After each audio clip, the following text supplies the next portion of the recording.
What is up, guys? Blunt Cuts here. This is a Watcher of Realms video. Truly appreciate you tuning in my channel. I'm going to be going over all of the banners that are coming this weekend. And I got to say, this weekend kind of caught me by surprise. I was all settled into just saving for the anniversary.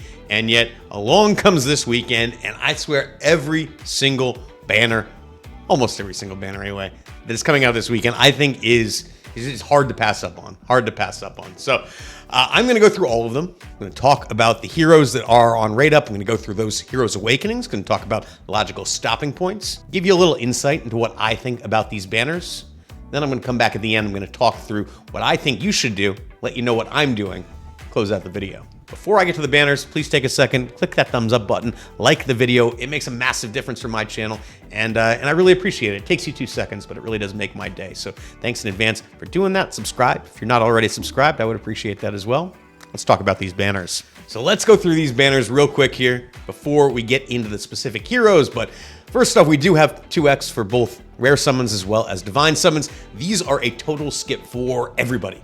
You can't summon on these. If you were tempted to summon on these, you should really just be saving for the anniversary. Next up, we got this Lucky Pick Invocation. Now, this is only the second time that the developers have released a banner like this, where you are going to have a 20x rate up on a new hero, Nerissa, in this case, who is, in my opinion, a triple S, just powerhouse. She is phenomenal. I really do love this hero, and I think she's somebody that, I don't know that everybody needs her. She's a support unit, so you know, it's not the same thing as having as being the best damage dealer in the game or something like that. But what I can say is that everybody would benefit from having her on their account. She is going to improve your account regardless of what you do have on it. The question is, how much use are you really going to make of that? But either way, phenomenal hero.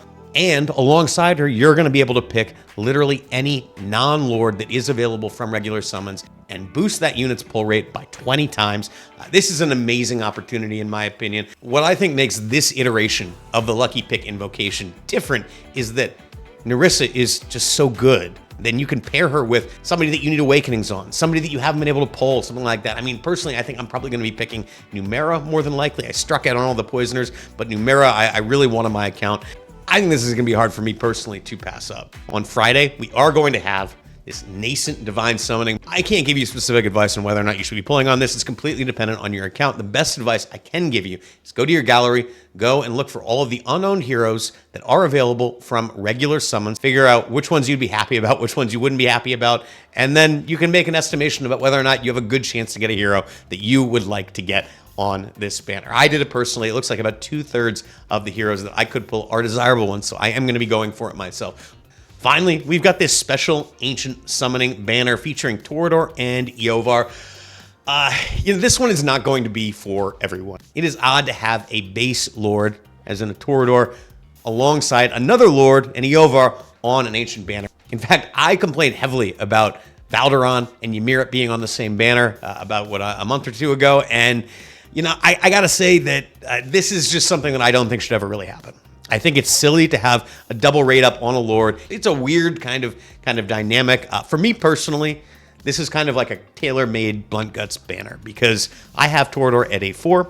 I want as many copies of Iovar as I can possibly get because he is the best BP affiliation unit in the game, on top of just being a really good unit on his own. So there's really no way that I could go wrong here. But I think for most people, this may be a skip. It depends on how badly you want Iovar and whether or not you've got Torodor on your account or not. I think, though, I'll start with Torodor's Awakenings. Let's go take a look at them. So I'm going to go through these very quickly because I don't think that really any of these are all that special until you get to the A5. But the A5 is a doozy if you are a GVG fanboy. So the A1, atrocious trample range plus 20%. It's going to extend the range that he can do his stun and damage, that proc ability that he does have. It's nice. It's not game breaking, but it is nice. The A2 plus 300 attack, which is odd for a tank, but it is what it is.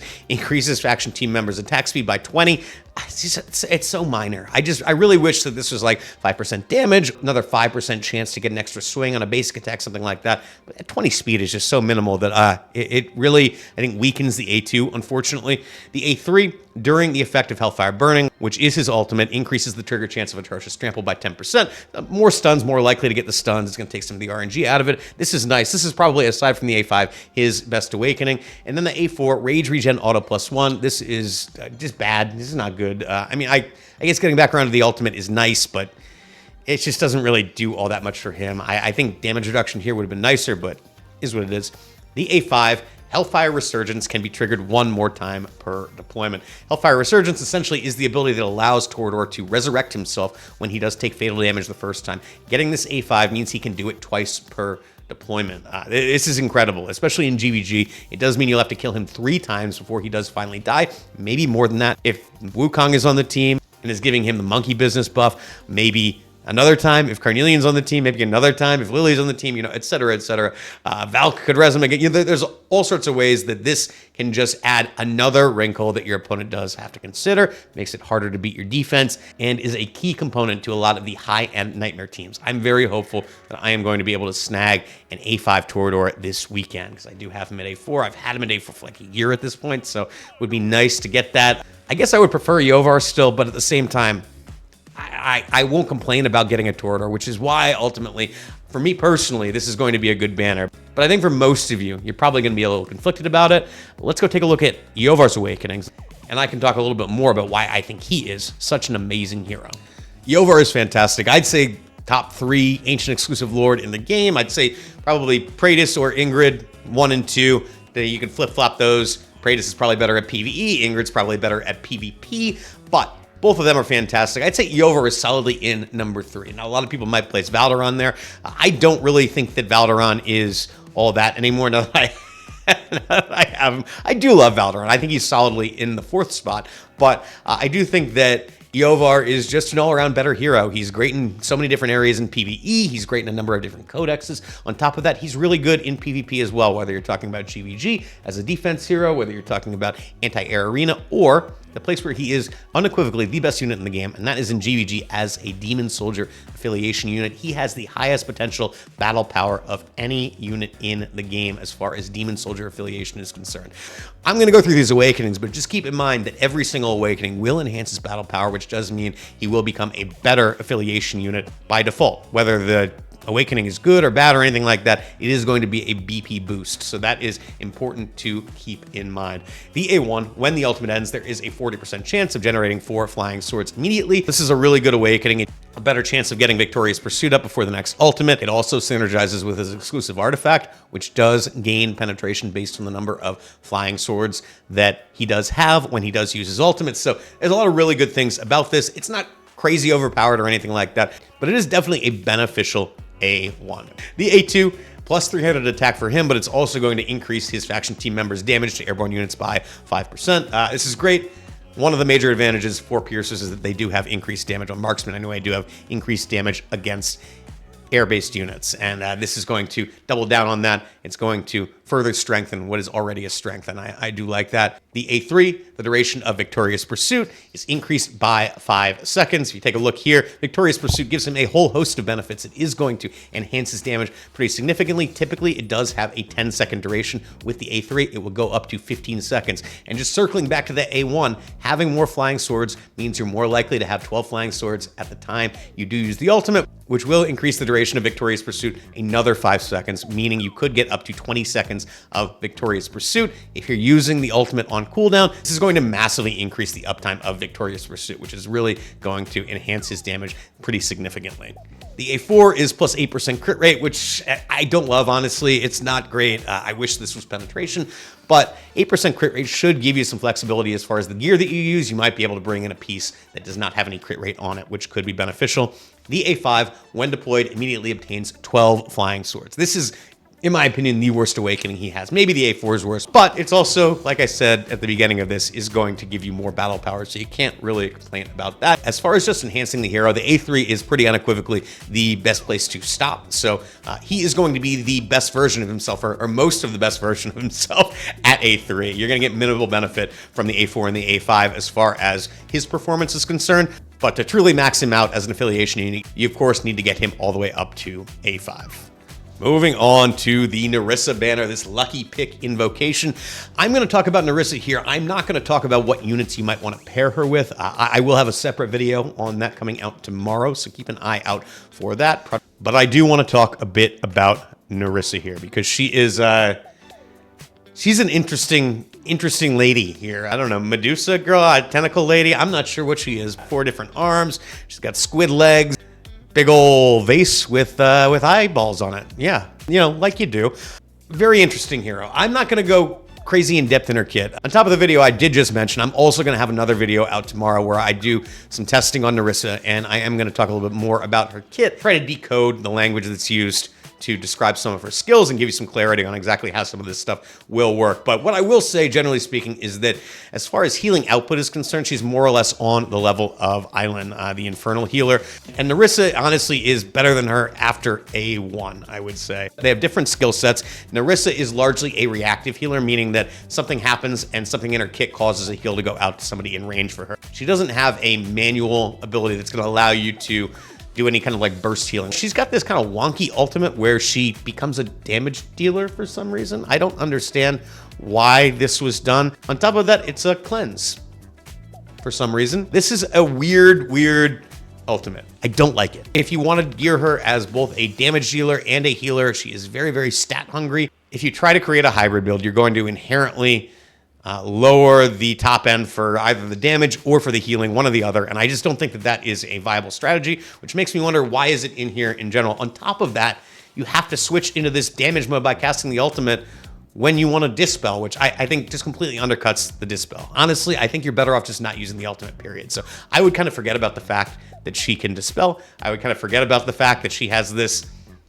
ultimate that does damage for some reason. Weird design decision for a hero that otherwise is just phenomenal all around. Nerissa just does so much. She provides the highest potential AoE damage reduction in the game, which is amazing. She has the largest range on a lot of her buffs as well. She provides an increased healing received buff. There's just so much in her kit. It's almost hard to figure out exactly what she does, but what she does is she heals really well. And on top of that, she does enhance your units really well, and she keeps them all alive really well. Let's go talk about those awakenings. So the A1 increases AoE damage reduction from Siren's Song by 10%. So at A0, it is a 20% AoE damage reduction. At A1, that becomes a 30% AoE damage reduction. Faircy sits at a 25% AoE damage reduction. So when you get Nerissa to A1, she will be the best AoE damage reduction unit in the game. Abyssal Favor is the inspiration buff that she does provide to the unit with the highest attack on the field. The units that are within 1 tile of that unit do get a ton of defensive benefits from Nerissa. Now, this is going to expand that range to 2 tiles around that unit, which massively increases the sphere of influence and could benefit units that are potentially outside of her healing range. The A2 is plus 300 attack. She is an attack-based healer. This is going to help out. I suppose if you are interested in her doing damage, this will help out in that way as well. The A3, this is really strong as well. When allies are healed by Siren's Song, they gain a shield equal to 40% of their max HP for 5 seconds.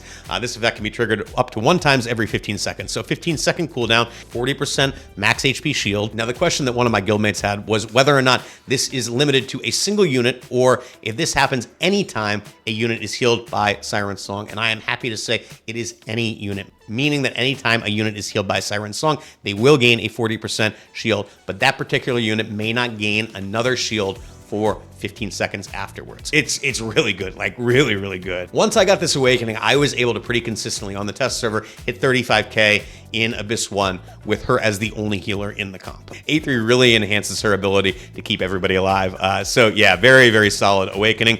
The A4 is plus 8% penetration. Again, damage dealer, I guess. I don't know. This is weird. I don't like this. I wish that this was literally anything else, but it is what it is. She does not do that much damage. I didn't really talk about how much damage she does, even when I had her in damage gear. One use of her ultimate did somewhere in the neighborhood of about 4 million damage during the duration of an Abyss 1 shield. And that 4 million damage is just not worth it, especially when you consider the fact that in order to do that, I had to massively decrease her healing output. I had to take away about 1/3, or maybe even more, honestly, of her healing output. So it's just not good. I don't love this awakening. I don't love that damage dealing aspect to her kit, but it is what it is. The A5, Every 4 points of atrophy increases the hero's healing multiplier by 5%. This effect lasts until the ultimate ends. Weird, because atrophy can stack up even when you're not in the ultimate window. So I've actually found that she's a more effective healer if you just don't use the ultimate ever. There's a bunch of benefits that go away after you use the ultimate. I think that's largely how she's going to be used, but we'll have to wait and see. Additionally, Siren's Song now applies Abyssal Favor to 1 additional allied unit. Again, Abyssal Favor is the inspiration buff that she does provide. It also kind of expands her range because there are a host of benefits that units within 2 tiles of the inspired unit do receive. So this is going to kind of even further expand her sphere of influence essentially on the battlefield. On top of that, she is going to be able to provide inspiration to 1 additional unit. The 1 additional unit is going to be really good in 5-man content potentially, like Arena. I don't know if it's going to take the place of bringing like a Diao-Chan or anything like that in really any circumstances, but it's possible that having 1 unit that can both heal and provide inspiration to 2 units, and thereby allowing you to bring another damage dealing unit, that might be a net increase at the end of the day. We'll have to wait and see how this shakes out. There's so many different areas where this could come into play, but this is the A5. It is very strong though, and that's the thing about Nerissa, is that all of these awakenings are really, really strong. I think the A1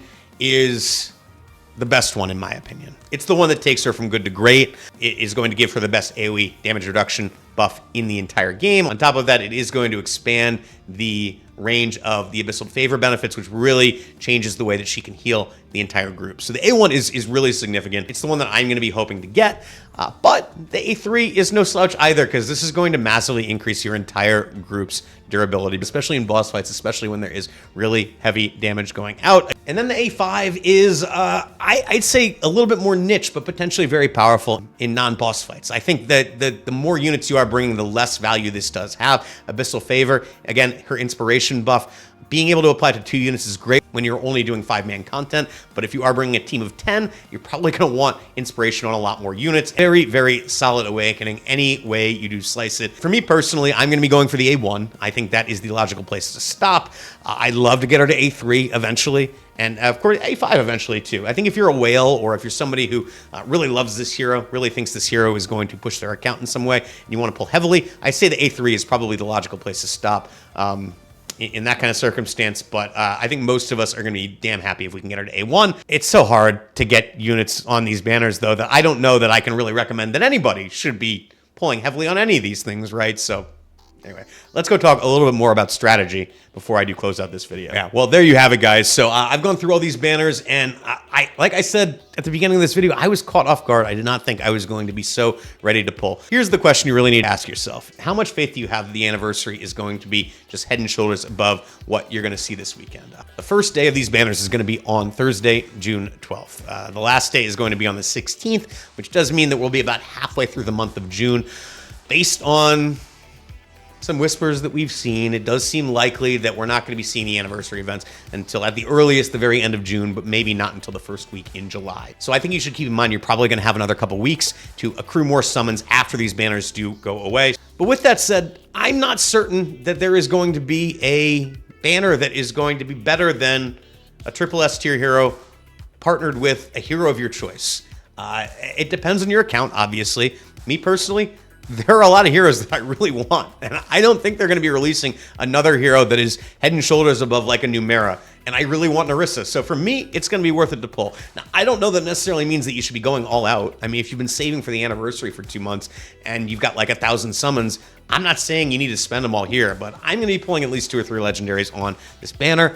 I'm not telling you to go spend. I'm never telling you to go spend. I want to make that crystal clear, but I do think that this is a very solid banner, and there's a very good chance that Nerissa combined with another hero is going to be the best banner that we see, including all potential anniversary banners. So me personally, bird in the hand is worth 2 in the bush. I don't know what's coming during the anniversary, so I am going to spend at least some of my summons on this because I think it is worthy of spending those summons. I've heard people say this is bait.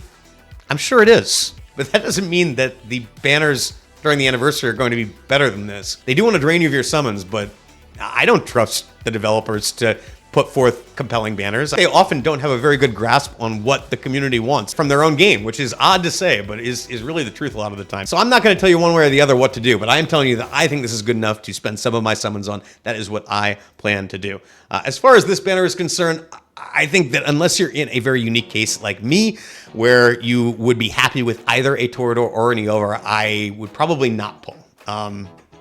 I will be pulling because I would be very happy with either one of these heroes, like I just said. But if you would be upset about getting a Torodor, I would probably not risk my Ancient Mercy on it. That's just my perspective, especially with the anniversary coming. Likely going to see an Ingrid banner or maybe a new hero or something like that is going to be really desirable. Again, kind of like I was talking about with the Nerissa banner, though, we don't know what is coming during the anniversary. And you're going to have to decide whether or not it's worth passing up a chance to get Iovar for a potentially unknown banner. The Nascent, again, I will be summoning, but I think this is, again, very, very account dependent. I encourage you to think long and hard about what units you might get from this before you do decide to pull on it. The fact that it is Divines, and I'm not going to have to spend more rare summons on it, which I personally value more because they are used to get limited heroes and things like that. The fact that it is Divines does make me feel like I am going to pull for it. One thing I will say, while you probably can't get Nerissa on this Divine Nascent banner, what I personally will be doing is waiting until Friday, pulling on this banner first before I do pull on the Nerissa banner, because depending on who I get on this, my decision for who to pair Nerissa with may change. And then the final thing I will say is just in reference to limiteds and things like that, there's a decent chance there will be a limited coming out at some point during the anniversary, a new limited, I would guess, or maybe a Kagiri rerun or something like that. I would try to put yourself in a spot where you will reasonably have 200 or more summons in 2 weeks. That doesn't mean you have to end up with 200 summons at the end of this weekend, but you should put yourself in a spot where in the next 2 weeks, you should have a total of 200 summons combined for either from summons, gems, things like that. So just my perspective. In any case, guys, I have kind of waxed philosophical about this for as long as I care to. I do appreciate you all tuning in. Please do click that thumbs up button. Please do subscribe to my channel. I would really appreciate it. Thank you so much. Good luck if you are summoning. Keep an eye out for those videos that I will be putting out tomorrow, both the Nerissa testing as well as the video about the heroes that I think are worth pairing alongside Nerissa. Good luck, everybody. I will catch you all next time.